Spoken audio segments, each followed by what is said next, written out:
Okay, so we had the observation, we had the overall assessment and the effusion of the joint, and now we go on to the hands-on approach. We'll start with the front limb and we'll go to the back limb afterwards. Um, in every joint that we feel, you want to feel for crepitus, the range of motion, if you have thickening or effusion, if you have pain or if you have instability. Those are the couple of things that you should feel for every joint.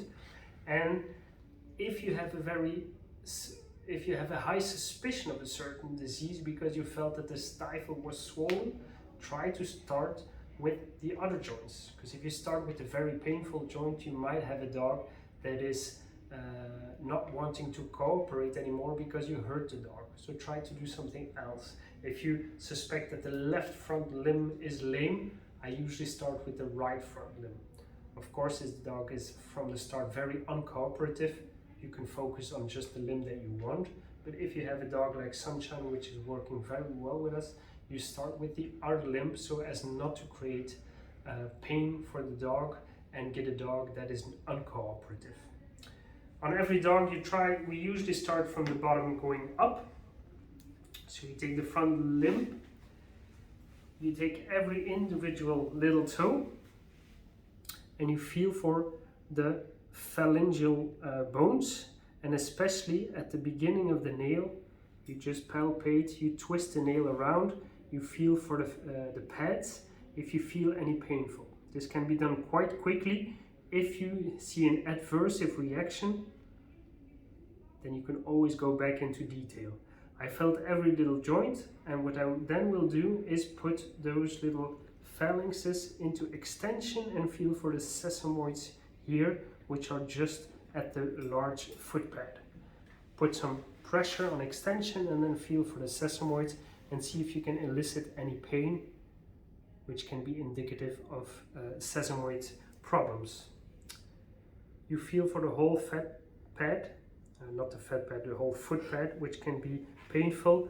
Feel for the metacarpals, and don't forget in the front limb here you have the little thumb as well that should be felt up. Then we arrive to the carpal joint. We already felt for effusion, but usually just as part of this I will again feel for effusion, and then we will start with full range of motion of the carpus. So the carpus should be able to be fully flexed without pain, but also fully extended, and even a bit further, like 5 degrees. This should not be painful. Then we will feel again, full flexion should be possible, where the toes are touching the antebrachium. This should not be eliciting any pain. And then we will feel for stability, mainly of the lateral and the medial collateral. We do that in extension, because if you do it in flexion, you can elicit a lot of motion, but in full extension, you should have barely any opening of the joint. I'm trying to put the paw into varus deformation and then stretching the medial side, and you should have barely any movement of the carpus. You can feel for cranial and caudal instability by holding the antebrachium and then pressing down and pressing up. Then we go up. You feel for the different tendons here, but especially you try to feel the radius or the shaft of the radius. Especially in older dogs, you can have some tumors going down. Good girl.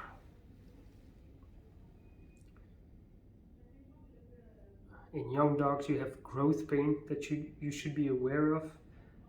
In older dog, osteosarcoma will preferably be on the distal radius and should not be eliciting any pain feeling for this.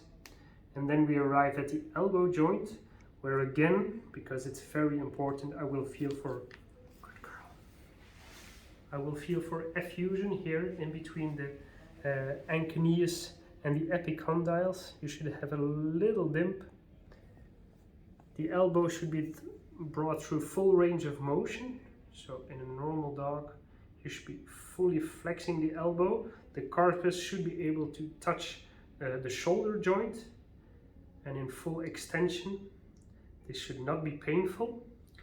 And there are a couple of more tests, especially for elbow dysplasia.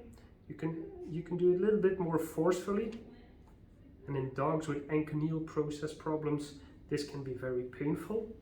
Especially dogs with coronoid disease is full flexion and endo-rotation can be quite painful. You see that you can do this in a normal dog without eliciting any pain, but also hyperextension and exo-rotation like this should not be painful. Dogs with coronoid disease, this can be very painful. You can also try to feel the coronoid just here on the inside of the elbow by pressing down on this with your tongue. Then we go back up. You can feel for the humerus, the brachium here.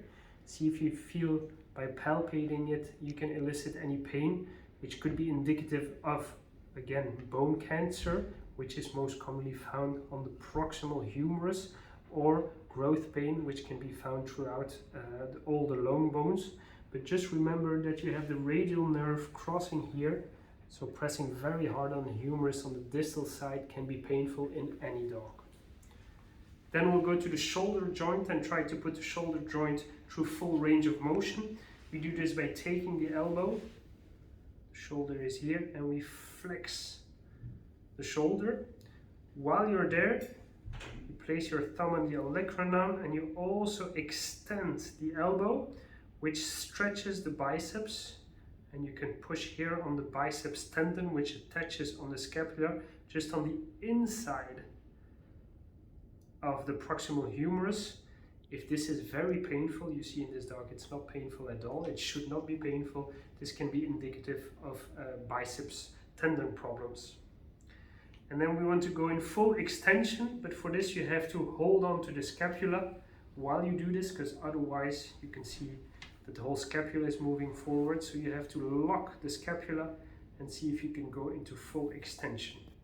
You see that the shoulder has quite some range of motion. You can go all the way up front and again all the way back. This should not be painful. If you elicit any pain response, you can always further your examination by doing abduction, adduction. Keep in mind that abduction and adduction should be done with the shoulder in extended position, because otherwise you can abduct a lot.